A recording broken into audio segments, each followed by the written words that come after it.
plan. Record a podcast with Will Ashton weeks ahead of when this is actually going to come out. That way, the listeners think we're making a timely episode of the show and they don't unsubscribe. Sorry, Will. I was reading my my notes here. Sure. I wasn't supposed to. That's not supposed to. People aren't supposed to hear that. I didn't know if you were going to go with that or if you were going to do the actual like Nathan For You opening where it's just like, "Hi, I'm John Negroni." Can I do that? Yeah. I mean, it's up to you. Can I do that? Okay. I'm going to have to look up. Well, what I just did was completely on the spot. Okay. Like I just made that up. Sure. That's why it was as rough as it was. Mm-hmm. But I'm going to do it. I'm going to do the intro for Nathan For You. Are you keeping this all in or are you editing Of course. this out? Okay. All right. My name is John Negroni, and I graduated from one of Lynchburg, Virginia's top podcast schools with really good grades. Now I'm using my knowledge to help struggling small podcasts make it in this competitive internet. This is Cinemaholics For You. See, that makes more sense. Is it? I think so. I did that on the spot too, and there you go. I stumbled a little bit. I was like, sure. Let's see here. We really figured good grades it out. with really good audio. Yeah, we could have workshopped this if I had prepared better. Awkward interactions, insecurity. True. I didn't have a rehearsal is the problem.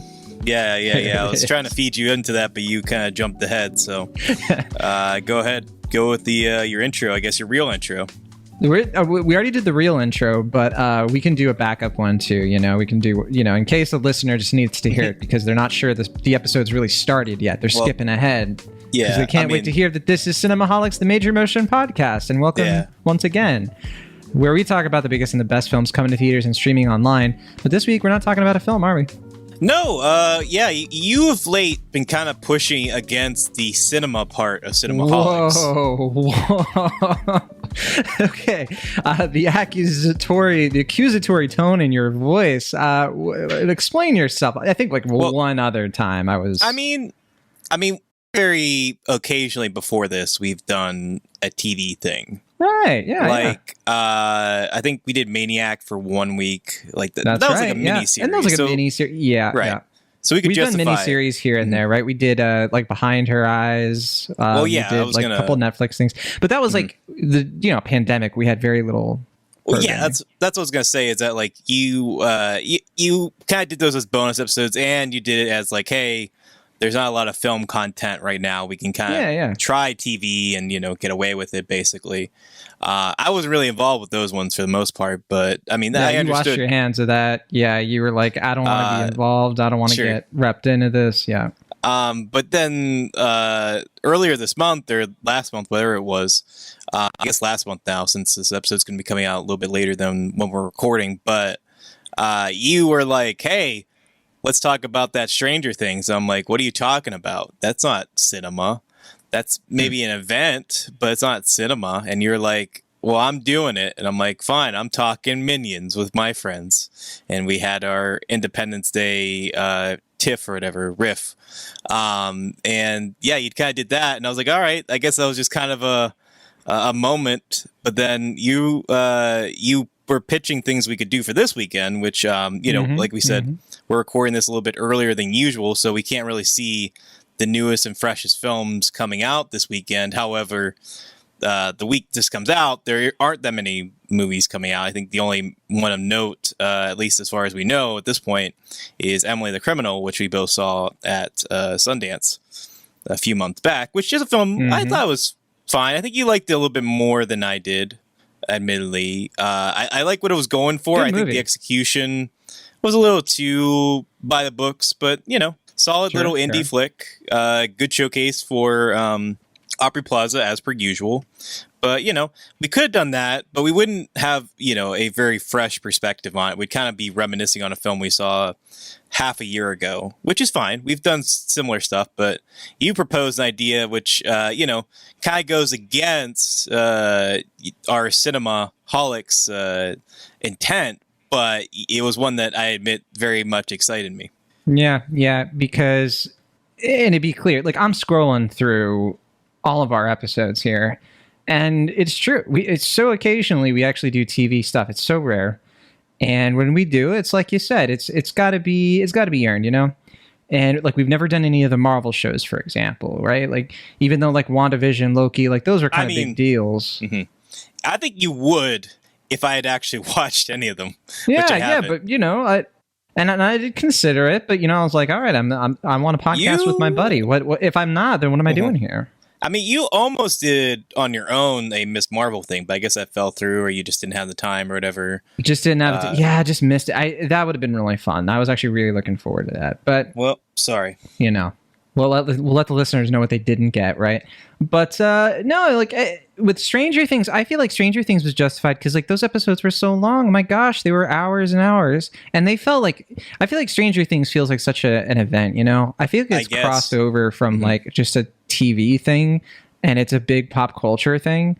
And then with this, here is my justification for the rehearsal for Nathan Fielder in general. We never got to talk about Finding Francis, right? Sure, yeah. And I feel like, and that was a movie. This is not a movie. It isn't. But it's something that I think is worth dissecting because it does kind of relate to a lot of like meta pop culture stuff. A lot of like the way we watch things and the way we like the balance between what's filmed and what's real life. Like that is so core to what this show is. And I'm making it sound like it's profound. It's like David Lynch and Kubrick or something. And it's maybe it is, but like I'm probably making it sound different than what the mood actually is. I don't know. I mean, it is kind of funny timing that we're doing this week because, you know, HBO is owned by Warner Brothers Discovery. Yes. Which the day we're recording this, it was announced, as it was kind of speculated, but to not a clear extent before, they're going to be shifting less towards streaming content, scripted streaming content. I mean, like stuff like, you know, whatever they had, like Our Flag Means Death, that Sex and the City spinoff. Flight Attendant. Sure, stuff like that. That's kind of a bunch of HBO Max movies we've covered on this show, like Unpregnant, American Pickle, which you liked, and that's just kind of going away.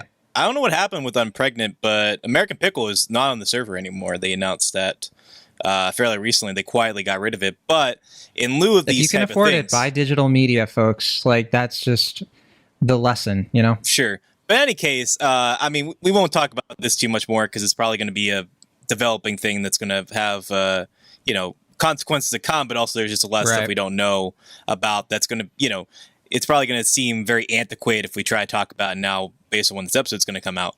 But I will say, I mean, what we learned today was that basically they're going to be prioritizing more like reality TV content because David Zaslav, or whatever, the new CEO, has a reality TV background, I guess, primarily.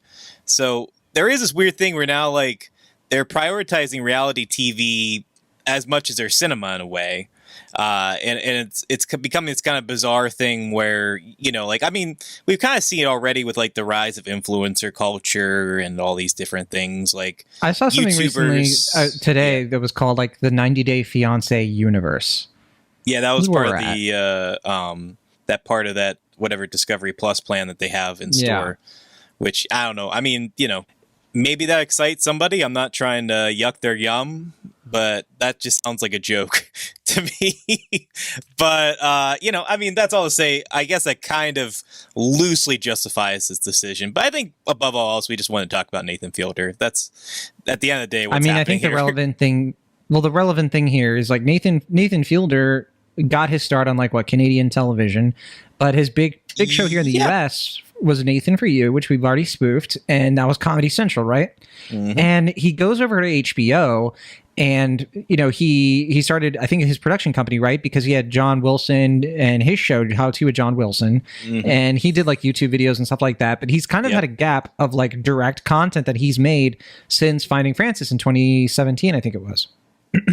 I mean, that's like the biggest thing that he's been involved with outside of making a cameo in Marcel the Show with Shoes On, which we discussed a couple weeks earlier. A cameo in Disaster Artist, or like a really small role. But I mean, this is like the first major thing he's done as a creator. I almost said content creator, as a creator since Finding Francis and Nathan For You. And I bring it up because it's a very HBO thing. Like, I don't know if we should be worried about this show or How to with John Wilson, because those are HBO things, and it seems like the HBO Max stuff is really more about axing that stuff. And like the HBO stuff has still been like making content that's just like crossed over with HBO Max. It's always been very murky, the two different properties. I mean, it's mostly the branding makes no sense. The HBO Max label is where it's getting most of the damage done, but I think they said they're laying off about 70% of the HBO company. There's some dispute about the accuracy of that, so I don't know if that's if totally true, but again, this is coming out when some of this dust might be settling, or might be getting kicked up even more. Who knows? I don't know. I mean, the point is, like, this is very much like an HBO kind of thing that exists at a time when HBO, I think, is going through a lot of upheaval, and I'm kind of curious of like the success of this show, which so far it's at least had success in being extremely buzzy. Like lots of people talking about it. I don't know if that's translating to people actually watching, because there's a difference between people actually watching the show and people tweeting about it, right? Yeah, well, yeah. I mean, I think that's fair. I will say, I guess similar to you, it is becoming something of a sleeper hit as far as like, I don't know what HBO really expected from the show. But I know, like, you had pitched doing something like a write-up on this show, and I had similarly had kind of pitched doing something. And this was before the show had come out, and our respective editors were just kind of like, we don't really need to cover this. Like, right. Yeah, I remember. I was just like, I think, like, I had want to watch, like, a couple of the episodes, get some screeners, and cover the show. And they were like, oh, yeah, we were thinking of maybe just doing, like, one kind of like review of like the pilot, and then that's about it. And then literally they were like, oh, hey, actually, like, can we do this like whole elaborate thing and like, interviews, and like, because it became like a very viral thing. And what did people expect? It's Nathan Fielder. If you remember anything about Nathan For You, the whole thing with that show is how often it crossed into real news stories.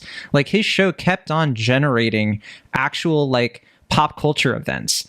Dumb Starbucks is one of the big ones. The movement, the viral video of what was like the two animals. I forget the exactly two animals. It was like a petting zoo advertisement that he concocted. Like he was constantly just creating absolute BS that like fooled people and blurred the lines between reality and scripted television. And the whole Jimmy Kimmel incident too, where he like created a viral moment for that show that was all elaborately that's right. created. One of his best ones, and I mean, I don't know about you. I mean, the first Nathan For You thing I ever saw, there were the first two, and one of them's the best one. The gas station one is the best one in my opinion. Where they go I was on going like to the bring retreat. that one up, because I think that one's a very important one to note as far as like, I mean, maybe we'll discuss this more later, but I feel like there's this conversation going on where it's like, how mean is Nathan Fielder as far as like, is he exploiting people? Is he really like, is he doing malicious things with his power as a director and showrunner? And I feel like the gas station episode's a pretty good summation of where I stand on Fielder in that regard, where it's like, I think he's more just kind of curious to see how far things would go. And he kind of like feeds into the hunger people have for kind of doing strange and elaborate things, especially if they can be on television. Another example is like the Bachelorette spoof, where it's just like he's kind of more like feeding into like what will people really do to get on television, and the like hunk.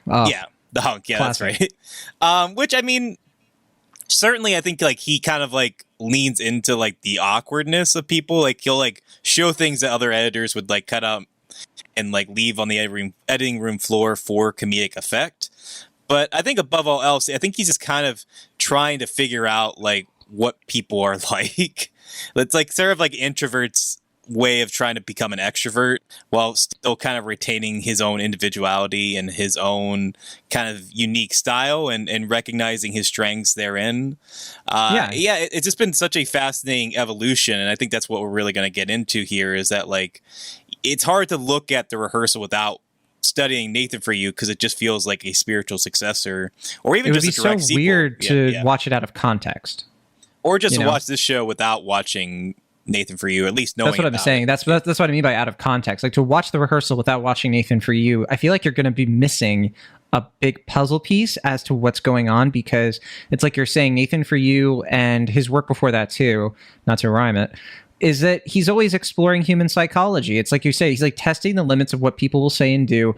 And in an even deeper level, I think the best episodes go even further than that, right? Because like what's the magic of that gas station episode is that he like is able to find these people who will actually let their guard down so severely while on camera, and just to kind of be these, like, have these very manufactured moments and get something out of something fake.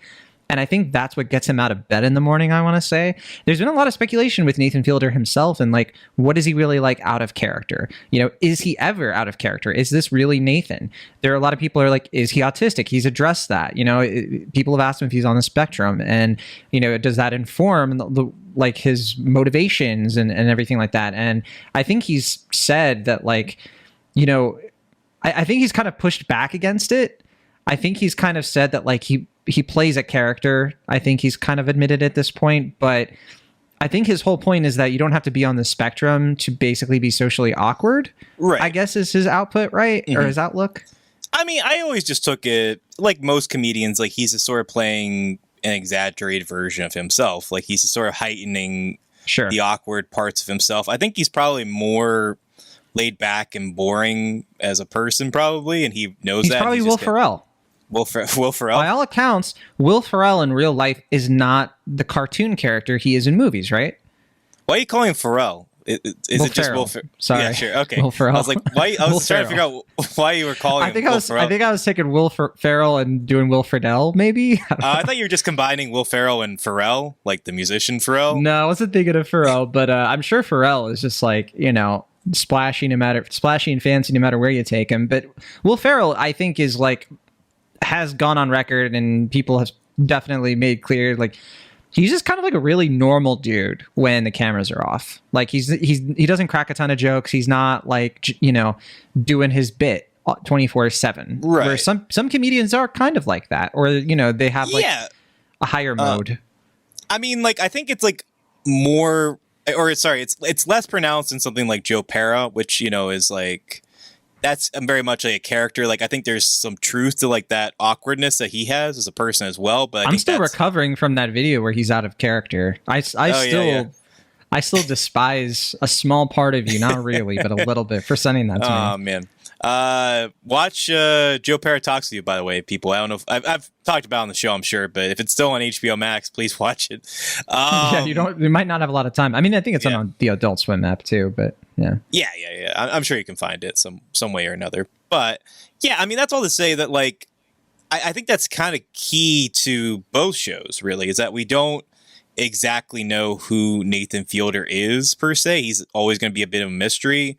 And I think this show, more so than even Nathan For You, is like kind of him testing that limit and kind of, like you said, pushing the boundaries of like what is TV and what is real life, like what really distincts the two, and like what really justifies doing something for the sake of TV or for, you know, heightened drama and all this stuff. And I think it's a really, I mean, above all else, I think the show is just really funny. It's really clever, and it really is a testament to Fielder's style as far as like just evolving what made Nathan For You so great and making it more profound, deeper, really truly feeling like the next stage after Finding Frances. But it's also just like, I don't know, it's just like a truly sort of just fascinating look into Fielder's mind. Like, I mean, like, obviously it's like, I don't know how much of this is really truly Fielder, but it feels like kind of like deconstructing him in a way. Like it's obviously like more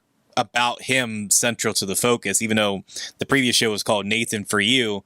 Like, this feels like more of like an introspection of him, and like even to some respects, like not presenting Fielder in a very positive light, like kind of revealing some of his like uglier, darker, more cynical intentions in a way that, you know, still makes him affable and kind of endearing, but like kind of just it almost feels like Fielder himself is kind of stepping back at times and being like, Jesus, like, who am I? Like, yeah. I think one thing that this show extends that is of a vein with his previous stuff back to like that interview, right? Where he does the interview with the president of like the Canadian broadcasting, you know, and he basically is like getting the guy to he's trying to get the guy to admit that he's never actually watched one of his interviews. Sure, he's goading him, basically. Yeah, he's goading him. And I think that is a persistent sort of, I think, a technique, or I think it's like a motivation or a mission that Nathan has in all of his work. It's that he wants to use artifice,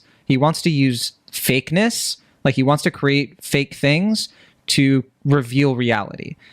And he does that sometimes as a character in order to bring that out of people, that you can kind of tell that that's what he's up to a lot of the time. Yeah. And I think some of the better moments in his work, particularly in the rehearsal, is that I think we are starting to get a little bit of him stepping away from that and like starting, because he's doing the extreme version of it, you know? He's doing like the actual like embodiment of what he believes is the key to like real human connection, is creating these rehearsed scenarios. And we should explain what the show is, because we're over 20 minutes in. Yeah, I mean, that'd be beneficial. Yeah, so if Nathan For You was kind of more parroting stuff like Undercover Boss and sort of these like capitalistic endeavors where it's about like, I don't know, like maybe like what's the one like the Gordon Ramsay show? I was gonna say Kitchen Nightmares, you know, Hotel Hell, like where they come in and they try to help these struggling businesses be more successful. Right. But the joke with Nathan For You is that like he's so kind of socially inept, like he can barely kind of interact with other people. He doesn't really have the confidence of what he's trying to say. And he's also he has the budget of a TV show, right. So he's like. But he also has, like you said, like a camera, and so like people kind of innately are like, well, if he's the head of the show, if he has a camera and he's like saying these things, like I have to trust him, and there's some authority here, right? And then he pitches like ideas that like you can follow his logic, but they're just utterly insane things. But sometimes they actually really work. Right, that's true. But it's like he breaks them down in a very sort of like logical way, but they, like I said, they're just truly like insane, even downright like psychopathic half the time. I still have my I wear my Summit Ice clamshell jacket to most of my film screenings. That makes a cameo in the pilot for this show, which was nice to see, for a nice little nod for sure. Also nice to see Nathan getting out of LA for this show. The first episode's in New York, and then the next two, and I imagine more, are going to be in Portland, Oregon. Yeah, but then with Finding Frances, which was, I don't know if it's really more of a film or an extended episode. It kind of, like many things with Nathan Fielder, kind of blurs two lines here. But with that, like it was less about like helping a business, but more about like helping a friend he had developed over the course of the show, Bill Heath, who's like a professional Bill Gates impersonator, find this long lost love of his, and it spirals into something a little bit more dense and beautiful, and also kind of bittersweet, where he's just kind of reflecting on his own life and his own work and his connections between the two, and kind of trying to figure out if like what he's doing is really to his own benefit, if he's kind of shorting himself by working on the show and doing all these strange things for other people, if he's actually not living his own life to the fullest. And this new show kind of feels like an extension of that, because there's a scene kind of 3/4 the way through that film where he's like rehearsing the moment where Bill Heath is going to be reconnected with his Francine, the woman he's been trying to find. And he's kind of going through all these different varied scenarios where it's like, like acknowledging that it could go really well or it could be really terrible.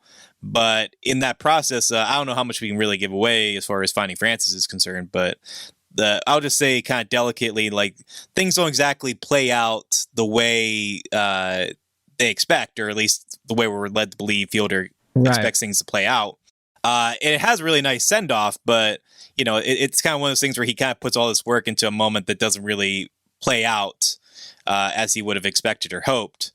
There's not a ton of catharsis in a traditional sense. Yeah, I guess so. But this new show kind of is the extension of that, where it's like he is helping people, but he's not helping businesses. He's helping people act out their more like these very pivotal moments in their lives are coming out, whether it's confessing a long held secret with a friend, which is the basis of the pilot, or if it's like kind of living out motherhood in a very kind of condensed way, or with the third episode, which you've seen, confessing again to a brother, your feelings as far as a very tentative family situation. It's kind of like trying to cut out the social pressures that come with these very, fraught, vulnerable moments, and trying to kind of make sure you're prepared properly for, what's going to happen. But obviously, in true Fielder fashion, these things don't play out exactly as you would expect. Yeah, what the show is clearly after here is, to what you're saying, it's trying to, I think it bills itself as like, what length will somebody go to reduce the uncertainty of their life? Right. Something that like, of it, basically. For most people watching the show would just be like, what, just go for it, go, have the kid or have a conversation with the person that's going to be uncomfortable. And, just, you can rehearse, like people rehearse things all the time, but like he is making a spectacle out of that sort of artifice. That's sort of like, everything has to be the same. If I go through something once, that means I'm better prepared to do it again. And I think that what's kind of weirdly brilliant about the show in that respect is, and on the one hand, you can't really tell if Nathan is basically like doing this because he's trying to make the opposite point, or if he's doing this because he genuinely kind of cares about making this easier for people and thinks it's fun to watch and, makes for good television. It's kind of unclear to me. I feel like I won't really have a solid opinion on what he's really trying to accomplish until it's over. But as you kind of mentioned before, people are all over this show being like, hey, this is cruel. People are saying like, what he's doing here is he's messing with people and it's unethical. There are people who are kind of like calling him, I think the New Yorker called his show like cruel, like the cruel and arrogant gaze. I think they refer to. Yeah, the Richard Brody piece you're referring to. Sure. And what are you going to do? It's Richard Brody. The guy couldn't read the room if somebody read it aloud to him. But I respect Brody. I don't always agree with him, but I respect him. I know you don't, which is fine. I would respect him more if he was a good writer. That's the only thing. Oh, I wildly disagree with that, but okay, it's fine. I think there's purple prose and there's Brody prose, but okay. All right. You said your piece about Brody. But anyway, yeah, I mean, I think what I find interesting about those comments is, for one, this show is way less mean than Nathan For You, or at least some of the darker episodes, I think, of Nathan For You, at least so far. Because I don't want to give it away, because you've seen only 3 episodes. I've seen 4 at this moment. The 4th episode, without spoiling anything for you, definitely is the darkest of the 4 I've seen, at least. And that's the one where I think the discourse is really going to punctuate as far as like, is what he's doing genuinely unethical as far as like maybe manipulating one person's perspective to kind of bring out this reaction, this thing that he needs to find within himself. In a way that I think is really brilliant, but also just like really kind of folds this idea in a dark and admittedly compact way, but still really, really pushes the envelope as far as like what Fielder is trying to accomplish here. It is something, though, that for a long time, people have been exploited, for TV in this way. I think of like the Jay Leno, like street smart kind of thing, where you're kind of going around and you're finding the dumbest people, and they, oh my gosh, like I don't even know what state I'm in, and like using stuff like that to just basically make a spectacle, make people look stupid. We've kind of like transitioned away from that's way less common these days. I mean, there's still a lot of that, particularly. Kimmel still does that to some extent, I think, as far as late night. Yeah, it's different though. Like I don't know. I feel like they do things like mean tweets now, right? Where it's just like it's reframed a little bit. And no, there's still person on the street stuff on Kimmel. Like you like streets. I know there's still streets, but the tone of it is different, isn't it? Like it's a little bit less like aggressive, a little bit less aggressive. I mean, but that's like going into like those people are willfully like choosing to be on TV. They want to be on television and will kind of make a fool of themselves. That's usually the excuse, right? Well, that's why I was going to bring up, because I think we now see it. It's kind of more of a political thing now. It's like Jordan Klepper, you know, on Comedy Central, Daily Show. Like he goes to like all the Trump rallies and everything, and he gets people to. He does some. I watched the third episode of the Rehearsal, and Nathan kind of does something really similar to Klepper, but albeit coming off more earnest. Like he's genuinely curious about how her stance on Halloween makes no sense to him, because she's just like, it's satanic, and he's just like asking her questions like, wait, where did you hear that? What does that mean? What are you talking about? And it reminds me a little bit of like the Comedy Central sort of like, how do you talk to people who are like QAnon people or conspiracy theory people or, you know, whatever it is.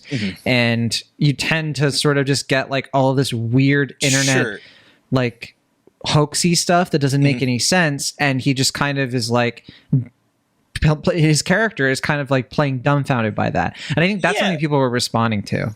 I mean, but that's kind of that exchange in particular kind of plays into, like you said, Fielder's whole modus operandi, where it's like he is sort of feigning ignorance as far as like, oh wow, you know, tell me, like, what do you mean by that? And like, I didn't know it was this, but he's also like seemingly genuinely kind of curious. It's like, what is this person talking about? Let me kind of feed into this and allow them to really expound their whole worldview to me right now in a way that like he kind of lets them feel a little bit more comfortable, but he's also like, obviously he's trying to like get these, you know, elaborate, bizarre anecdotes out of them, but he's doing it in a way that I think has some genuine curiosity to it, where he's just like, I mean, I would be kind of curious in that scenario. I mean, I may not indulge her the way he does, but it's like, I mean, if she truly thinks this is satanic, there's clearly something going on there. And it's him kind of trying to figure out who she is as a person, especially if he's going to be sort of living with her in this bizarre scenario that they've concocted. Because it's always jarring, right? When you spend time with somebody, and, you know, in this case, he's been spending a lot of time with her, and he genuinely, like, I do think there is like a genuine want to like understand like what makes a person believe in something like this. And I guess what people are reacting to is like, they don't see it that way. They see it sort of like, how do I make this person look dumb on television? And I think it's funny because we were kind of joking about how the character from the second episode, Robin, was basically like, he does not look very good in the second episode. Bit of an oddball, and for lack of a better word. Sure. And there was like an interview he did, right, with an outlet, and he just sort of was like, hey, this show did not represent me very well. And then they do the interview, and it's like, he still comes out looking really bad in the interview. And I think, what was the joke that you made? I'll let you say it. That he would.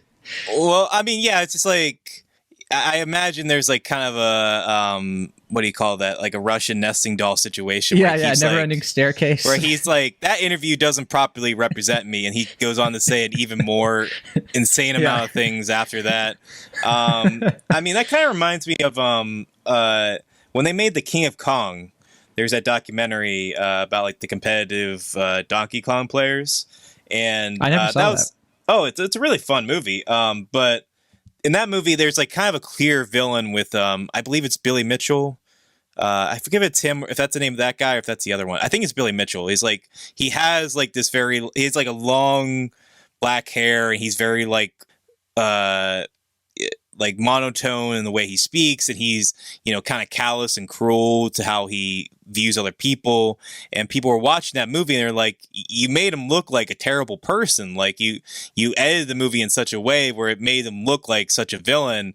And his response, Seth Gordon, the director, was just like, these were the good takes. Like, this is the best I can make him look. And I feel like, I don't think like Robin's like a terrible person or anything, but I know his brother, like when that episode came out, he was just like, now everyone's going to know how insane my brother is. And I kind of get the impression that like Nathan might have actually made him look like maybe a little bit less insane than he really is. I don't know if that's true or not. I haven't watched the dailies or whatever, but. Well, there was one thing in that interview, though, that people have pieced out, and that's like, how real is this show? Because it's kind of implied that he was kind of picked for the show. Like, they found somebody like him to go on the dates, right? And I don't know if that's true, but I don't know. Like, I get, like, there are times when the show is sort of like they respond to a Craigslist ad, and I don't think we have any reason to doubt that kind of thing. But yeah, I think that there are a lot of coincidences, maybe, or not maybe coincidences, but like contrivances, or like it's kind of convenient that like the guy that she ends up like striking a bit of like chemistry with is this guy. You know what I mean? Oh, I mean, he's manufacturing it in such a way where he kind of knows these two oddball personalities are probably going to get along and kind of knows what's going to happen. I mean, as far as like how much he knows what's going to happens, or how much he dictates that is where it gets a little murky. But I think that's what I find so fascinating. For the rehearsal. Well, that's what I find so fascinating about this show is that, like, as we were suggesting earlier, it kind of starts as this like examination on social anxiety and like the idea of like, can you really control the things that you can't properly predict or get a hold of? In this case, like, you know, maintaining friendships when there's like an inherent lie present in there, which, you know, kind of mirrors like Nathan Fielder's whole journey, where it's just like, can I really have an authentic connection with these people when I'm inherently either manufacturing the story or kind of lying to them up front? And then in the second episode, this idea of like with any parent, when they have a child, it's like you kind of have like, you would desire some sort of God complex where it's like, obviously no parent wants their child to be in any sense of danger. And you kind of want to like, there are a lot of helicopter parents out there who kind of want to make sure their kid is like, you know, as safe as possible. But are you kind of preventing them from living out their lives? So you do that.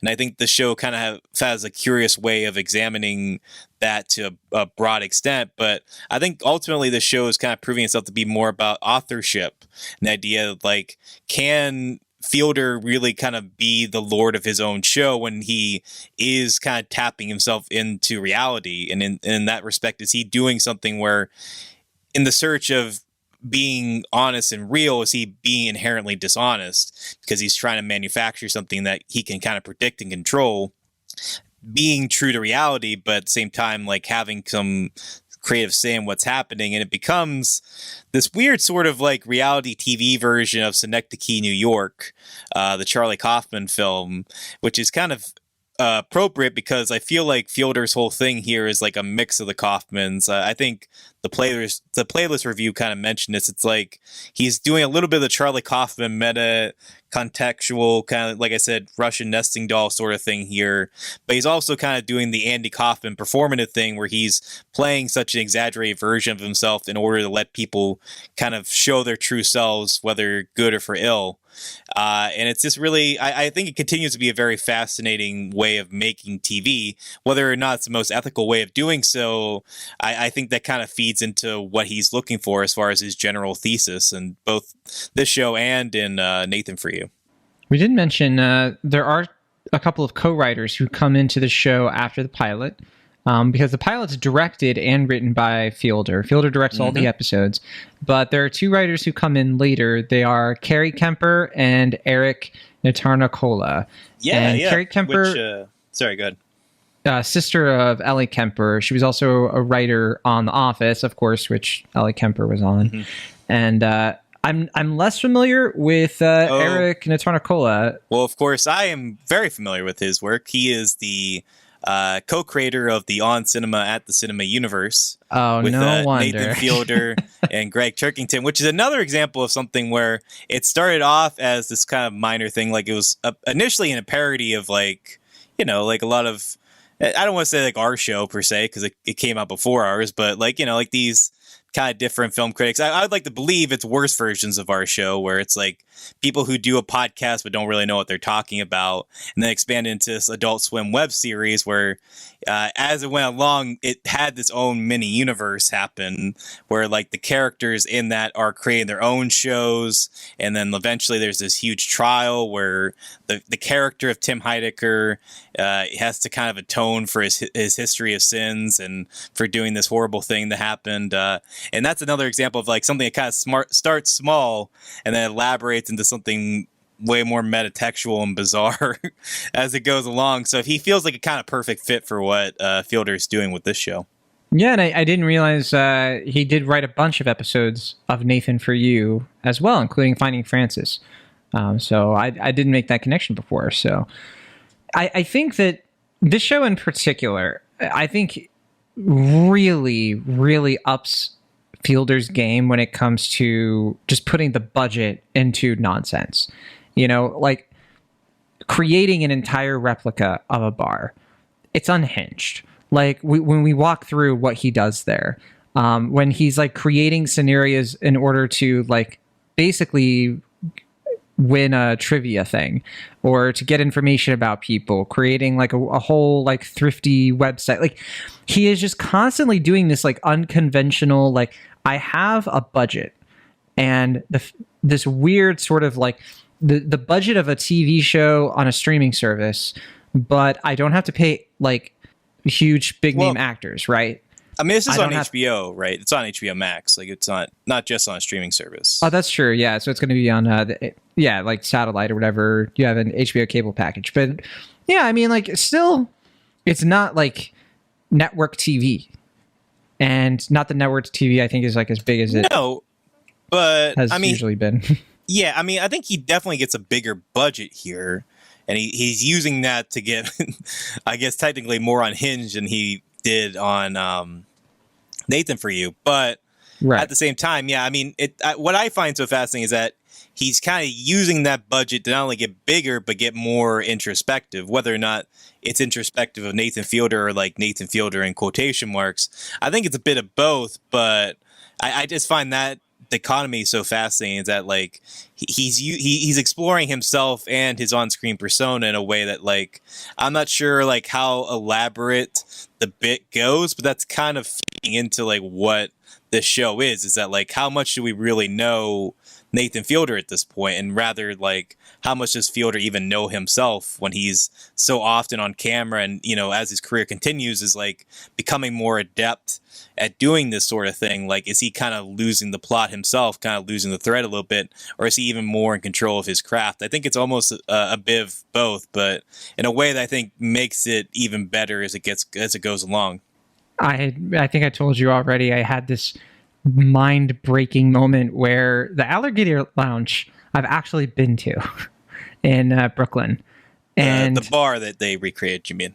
And it's like, I remember like I went there when I was pretty like drunk. It was for SantaCon, and I remember because like we had just had like pizza already, and I was like so excited because I live in California where pizza is like good luck. I mean, you just start to accept it after a while, the pizza here. But, you know, like in New York, and I was like, oh man, you know, finally get to have the kind of slice that I like. And then I think we ended up in Alligator Lounge, and like I remember like getting a pizza from that oven and like the tokens and everything like that. And like when all that stuff was going down, it was just like, what am I watching? Like I felt like my mind was just like shattering into pieces. Sure. And like I guess that's what this show kind of is. I mean, it's funny. Like, it's a funny show. I wonder, though, because the real secret ingredient to it being a success for people is going to be the introspection.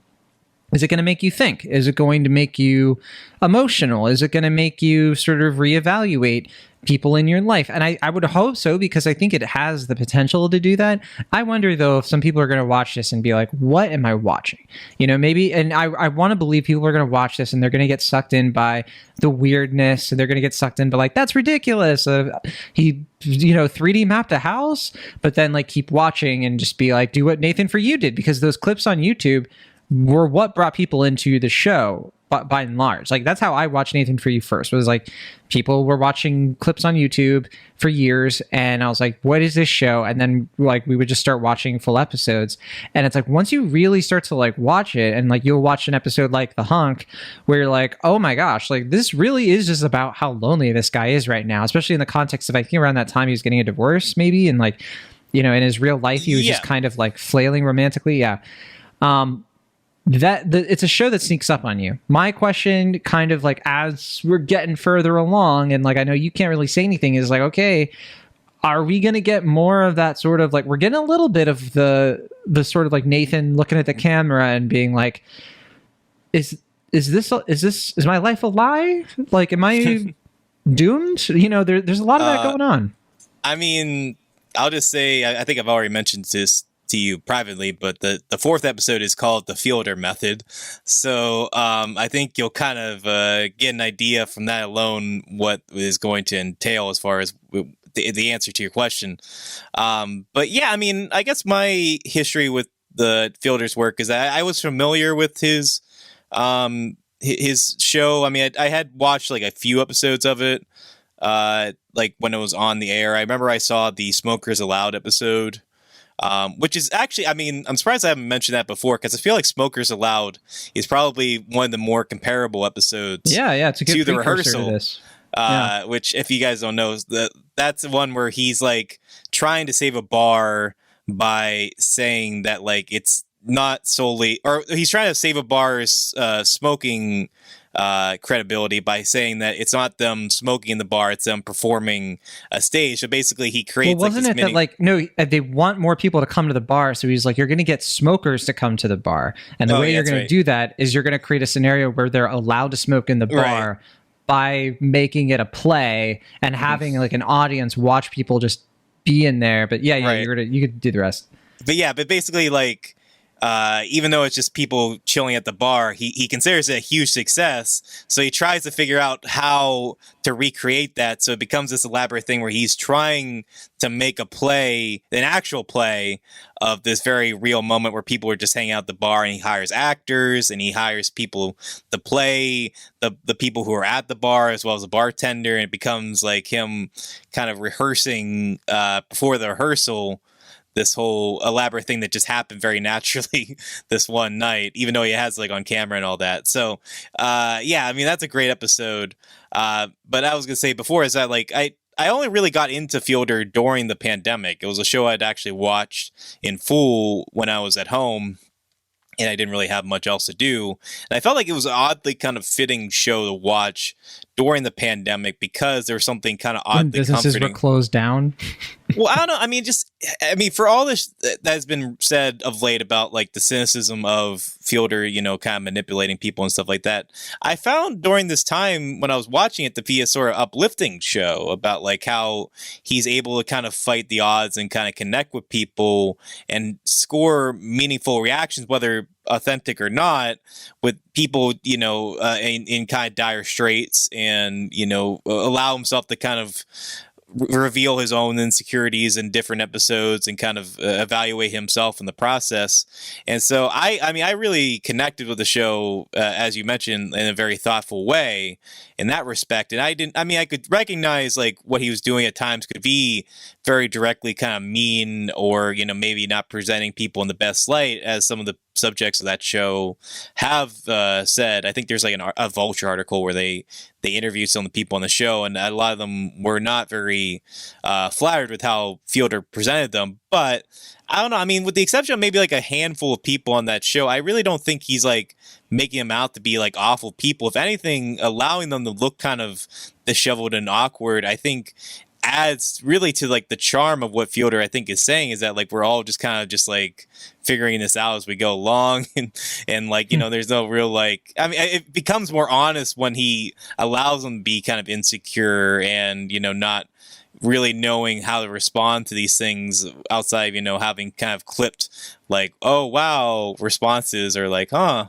guess we can try that kind of things, to like the most insane thing you've ever heard someone pitch to you to save your business. And I don't know. I mean, I certainly feel like I find the show, both Finding Francis and Nathan For You, to be kind of bittersweet things, but the Rehearsal I think definitely leans more into the darkness of it. But as you were suggesting, I don't know how someone can go into this show like not knowing who Fielder is. I mean, like, certainly I'm sure someone is watching this without having watched Nathan For You, but like, I just don't know how. There are plenty of people who've probably seen the tweets. There are people, I'm sure, because like it wasn't that big of a show.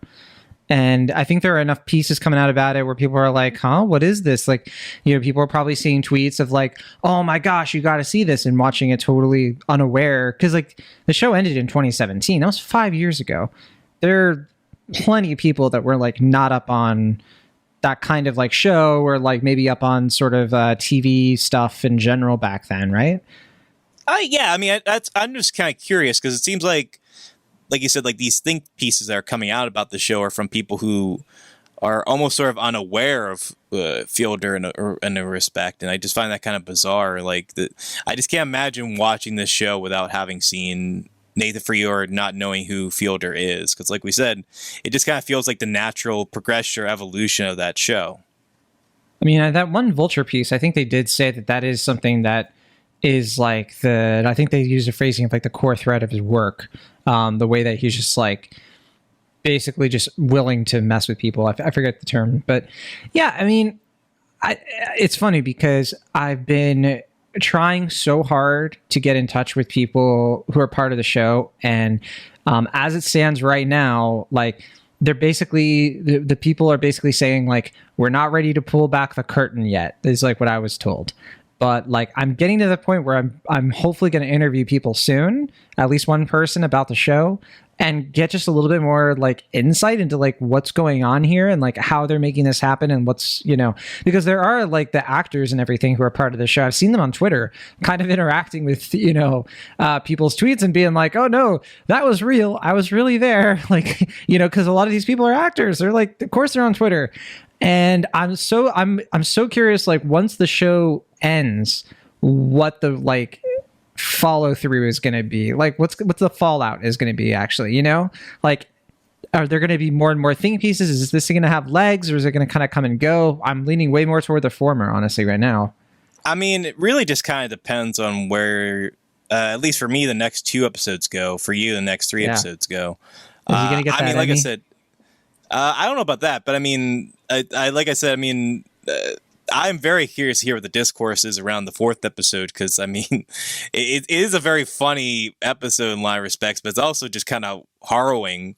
But I think like the 3rd episode is maybe, if not the best, one of the best things that Fielder has done to date, as far as, like I said, kind of combining this general thesis, but creating these really kind of beautiful and haunting moments, with, and kind of like leaning into like, what was initially kind of a joke, which is basically like he, the guy he's trying to look out for, or like allow this rehearsal to happen, was looking after this grandfather who, was on the last legs of his life.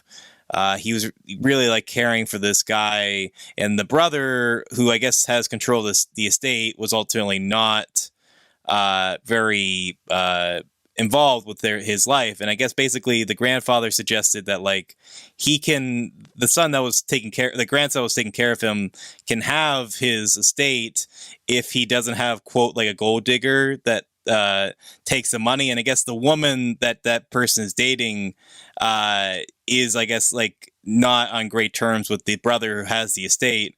And as he's rehearsing this, the guy at the center of it is like committed, but he's having some trouble like really investing in it as far as the fields are concerned. So Fielder hires an actor to play this sort of old kook who literally goes on a gold digging expedition with this guy, and it starts off very funny, but becomes this very like poignant look at like human connection, as we were suggesting, and like what we're able to do for strangers, and like how we connect with people, and like the layers upon layers that kind of build, as far as like the actor involved with it becomes like a real participant, but he's also an actor. And then it's just, I don't want to give away too much, because I mean, I imagine people listening to this may not have watched it yet, but it just feels like a perfect summation of what Fielder is doing here, in a way that I really am just like confounded with how good that episode is.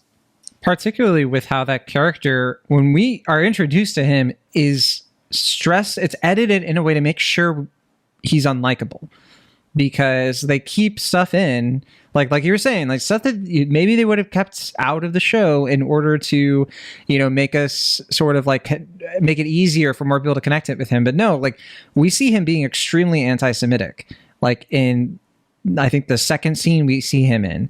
And Nathan is just kind of like, wait, what? Like, he's just like incredulous at it. Yeah. And we keep watching. Like, he doesn't sort of just, right, tank everything there. He keeps it going. And there was something that kind of stuck with me about that. Yeah, because it's like one of the moments where like Fielder seems genuinely taken aback by it. Like, because he just, he seemed to like genuinely, outside of the facade of Nathan Fielder, the character, like seems to be genuinely taken aback that he openly said something so anti-Semitic, and clearly he wants to speak up and, not allow him to say these things, but he's also like recognizing that like, well, if I say something, I'm taking away from what would be the honest truth of what you're saying in this conversation. So both the character of Nathan and the director / real Nathan are kind of conflicted here, where it's like, I want this to be the authentic truth to this guy's experience, but he's also like, I don't want, to perpetuate anti-Semitic comments from continuing. And it's just like, it's funny, but it's also just kind of weirdly dark and kind of almost disturbing in a way what Fielder will allow and not allow as far as like his search for authenticity or the lack thereof. So, Ashton, I have a proposition for you, because, there's only so much we can say, right? We've talked about the first 3 episodes, alluded to the 4th. There are going to be 6 episodes total. When I get back from my honeymoon, the whole show will be out. And maybe, just maybe, that could be an opportunity for us to maybe do a 2-parter. What if we came back and we talked about the rest of the episodes and spoilers, like we just open it up? Maybe. It really depends on if people care about this episode.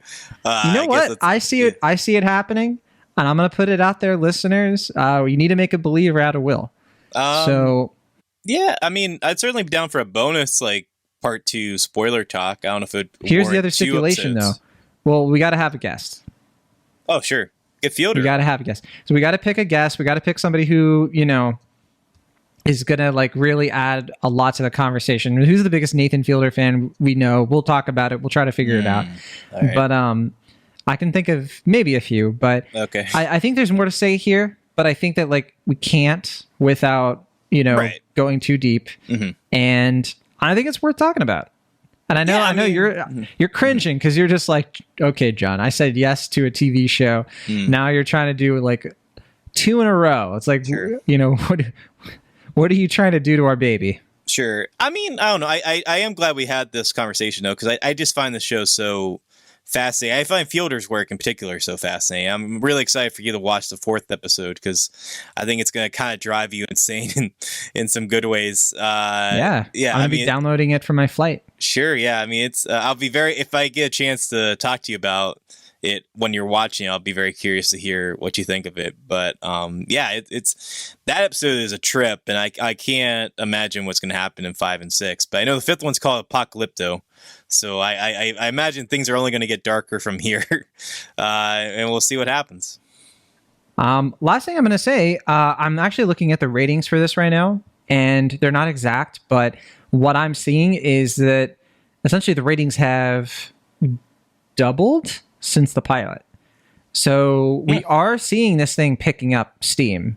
Like there wasn't like a bottleneck of interest, and then it just sort of like the second episode was like a slight uptick, and then by the 3rd episode it's like way more people are watching. So that is a good sign that it's not only picking up interest, but it's retaining interest. Like people are coming back because they got to keep going with this show, which is great news, because I think it's one of the most original things we've seen on television this decade, Yeah, I mean, that is definitely good news because, well, for one, there wasn't a lot of advertisement for the show. Like it. No, I had no idea what the setup was going to be. Right. Yeah. I mean, they were very vague with the details, which is understandable, but it didn't allow for a lot of publicity ahead of time. And they also put it in a not great spot. Like it's like airing at Fridays at like 10 or something like that. Yeah, it's like the same time when like, the politics world drops a really bad news. I don't know. I mean, people aren't paying attention. It's not a great slot for any show. But I think it's usually where like sitcoms go to die. Sure. In the old days. I mean, obviously HBO is different because like they know people are mostly going to probably watch this on streaming. But I mean, it's not like a great spot. So I don't even know if HBO really knew what they had here. Like, I think they knew Fielder was someone worth investing in, but they were kind of like, I don't know. I mean, like, it's just going to be worth their while. And it seems to be hopefully proving to be yes. But I don't know. I am very curious to see how the conversation is going. It does seem like more people are hearing about the show and hopefully checking it out. I hope our conversation encourages at least 1 or 2 people to check out the show, because it's definitely, I think, worth your while. I mean, it's definitely it continues, like I said, to prove that Fielder is just doing some really fascinating things behind the camera and in front of the camera. Agreed. Yeah, it's check it out if you haven't already. And I definitely want to see a crossover one day with John Wilson. Make it happen.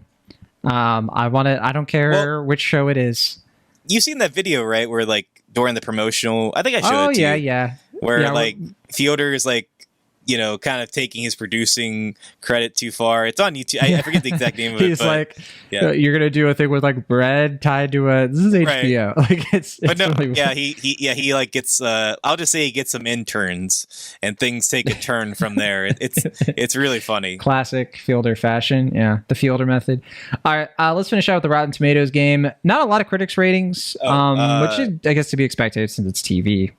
But okay, so we have 38 critic ratings so far. Not a lot, but it's getting there. It's climbing. What do you think the Rotten Tomatoes score is? What's your best guess? I'm gonna say 96%.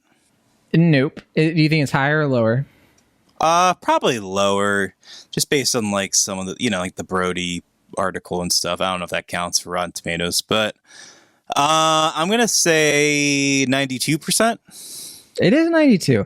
And I was going to do, it's like you're 4 off, but then it would be like, is it 100 or 92? Yeah. And I was like, oh, I think you'll know which one. So 92. And yeah, to what you're saying, like, some negative stuff, like Richard Brody was the top negative. Barely 5 minutes into the first episode, I wanted to throw my laptop across the room or just to throw Nathan Fielder out of it.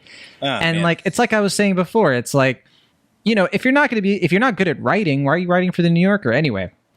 That article, I mean, that line, I'll say, I thought was a bit much, but I'll still vouch for Brody. I don't know if I'll stand him, but I'll vouch for him. All right. But we do have an audience score as well. Always fun to see that. Let's see here. So we have 55 user ratings, not a lot for that. But what do you think the audience score is? Ooh, this one could go any way, huh? 84%. 87. So a little bit higher, but definitely not like, I don't know. I guess people are watching this maybe expecting something else. That's still really high. But for 55 user ratings, I don't know. I don't know if that's a sign of anything. I don't know. And hey, look. Maybe this is also, now that we opened the floodgates a little bit and we talked about a TV show, does this mean Will Ashton's going to finally watch The Bear? Maybe. That is the other big kind of sleeper hit of the summer TV wise. It is. I want to watch it. Moving along, but Blackbird. Oh, I saw some of that. I thought it was all right. I heard it was really good. And I think like the Ray Liotta fans are coming out for it. The Taron Egerton fans. I mean, Liotta is fantastic in that show. Because I reviewed it for Slant, and I guess I was like positive, but like a little bit more negative than other people on it. I thought it was fine. But the Bear is like a bona fide moment, that show, like that. There's an episode in that show I've already told you where I'm just like, give me more of that, just in general on TV. Because that was just like one of my favorite 30 minutes of TV, definitely of 2022 by a wide margin. So I mean, I remember at one point you said that like one episode or a series of episodes were more cinematic than most of the things we covered for the summer so far. Very much so. Yeah, very much so.